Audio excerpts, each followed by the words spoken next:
बहरामपुर गांव की गलियों में आज भी सुबह वैसे ही होती है।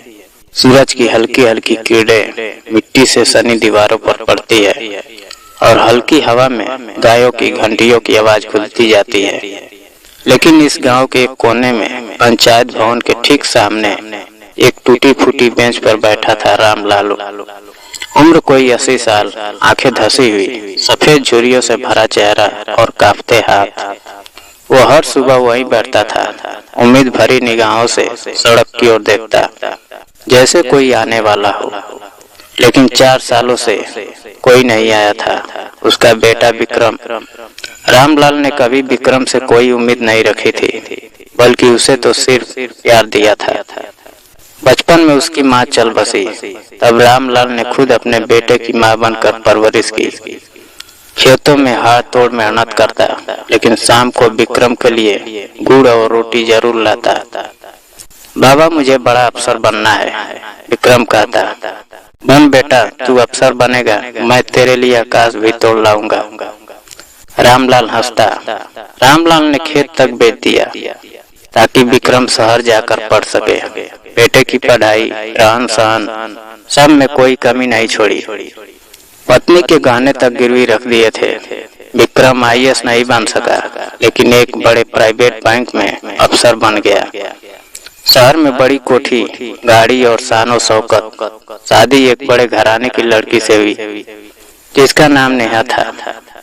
शादी में पिता को बुलाया गया था, लेकिन वहाँ रामलाल को नौकरों जैसा सम्मान मिला। बाबा, आप अब गांव में ही रहिए, शहर की भीड़ भाड़ आपको सूट नहीं करती, विक्रम ने कहा। रामलाल मुस्कुराया। ठीक है बेटा, जब तुझे मेरी जरूरत हो तो याद कर लेना। वापस गांव आकर रामलाल ने अपनी छोटी सी झोपड़ी में अकेले रहना शुरू किया। पास न खेत बचे थे, न पैसे, पेंशन जैसी कोई सुविधा नहीं थी। जो कुछ बचा था वो भी वक्त के साथ खत्म हो गया। दोस्तों, अगर ये कहानियाँ आपके दिल को छूती है तो चैनल को सब्सक्राइब कर लीजिए और वीडियो को लाइक जरूर करें।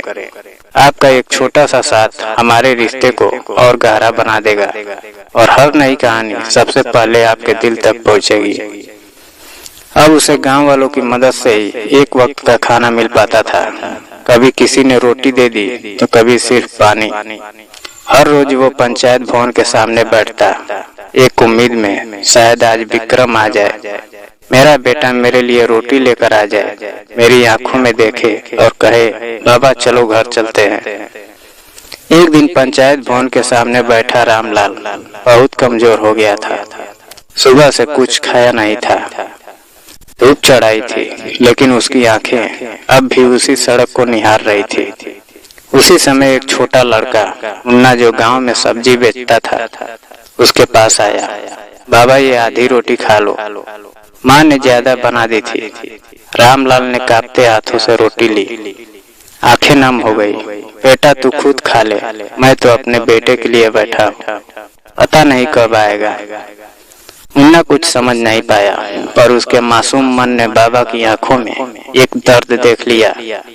उसी रात जब गांव में तेज बारिश हो रही थी, तब भी रामलाल वही पंचायत भवन के पास भीगता रहा।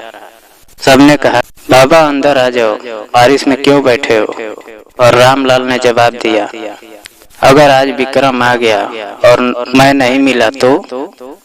धीरे धीरे उसकी हालत बिगड़ने लगी। शरीर बुखार से तपने लगा, लेकिन उसके होठों पर सिर्फ एक ही शब्द था, विक्रम। आधी रात को अचानक गांव में एक दिल दहला देने वाली आवाज गूंजी। बेटा विक्रम, तू आया क्यों नहीं? एक रोटी के लिए तड़पता रहा मैं। ये वो चीख थी जो किसी ने पहले नहीं सुनी थी। पत्थर जैसे दिलों को भी पिघला देने वाली आवाज। सुबह सुबह जब गांव वालों ने देखा, रामलाल अब इस दुनिया में नहीं था। हाथ में वही सूखी आधी रोटी थी और आंखें अब भी सड़क की ओर खुली थी। गांव के हर घर में मातम सा छा गया। जो रामलाल कभी सबसे हंसकर मिलता था, अब उसका शरीर पंचायत भवन के सामने अकेला पड़ा था। पंचायत ने मिलकर उसका अंतिम संस्कार करवाया, लेकिन वो सवाल हर किसी के मन में था, क्या ये बेटा कभी आया? उसी समय शहर में विक्रम अपने ऑफिस के प्रोजेक्ट में व्यस्त था। नेहा बच्चों को स्कूल छोड़कर पार्टी की तैयारी कर रही थी। मोबाइल की घंटी बजी। बहरामपुर से कॉल आया। विक्रम ने झुंझलाकर फोन काट दिया। फालतू गांव वाले होंगे, बार बार परेशान करते हैं। उसे नहीं पता था कि यह फोन उसके पिता की मौत की खबर लेकर आया था। 2 दिन बाद जब गांव से एक पुराने रिश्तेदार ने शहर जाकर सच्चाई बताई, विक्रम के पैरों तले जमीन खिसक गई। वो दौड़ता हुआ गांव पहुंचा। पंचायत भवन के सामने फूल पड़े थे।